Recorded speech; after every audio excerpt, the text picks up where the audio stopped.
assalomu alaykum akalarimiz ukalarimiz, xudo xolasa like bosib obuna bo'lib ismichiga jiddiy qaranglar. Aka nima bo'lyapti sizga akajon? Akmal degan do'stimizni yo'qotganman, topolmayapman-da bozordan. Aha. Haq beraman deb qochib ketgan. Ha, sizga haq berish kerak.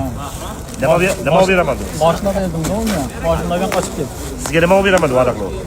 Qaytashga ketaman dedi. Tandirga. Tandirga. Ha. Tandirga zo'r qolmaysiz akajon? Yo'q, amallaymiz. Bu bir yil ekan. Tandir yeyishga hali tayyor emasda. Yo'q, Ha, eplaymiz. eplaysizmi? Akmaljon. Assalomu alaykum. Akmaljon, og'ayni qaytdi.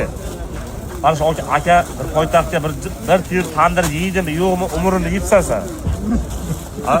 Endi nima qaltiryapsiz aka? Yo'q, qaltirayotgan. Sinishga choqqan yo'qmi? Choqqan bo'lsa qaltiratadi bu. Cho'qqina lekin ozgina. Ha, ozgina choqqan. Akmalga nima deysiz akajon? Nima deymiz? Odamga o'xshab uyingga borsang bor, bo'lmasa men topamiz akam bilan birga. Kerak Akmal. Nechinchi yilda Akmal qo'yapti? 92-chi yil. Akmal bizdan katta ekan akajon. Siz nechinchi yil? Men ham 92. Aka, hurmat qilib sog'lik, yaxshi kunlar ko'rishaylik. Akmaljon, agar shu Akmal olib bermasa o'zim sizga bitta haq beraman akajon. Bitta haq sizdan emas akajon. Bo'ldi. Yaxshi kunlar ko'rishaylik. Sog' bo'ling akajon. Mayli.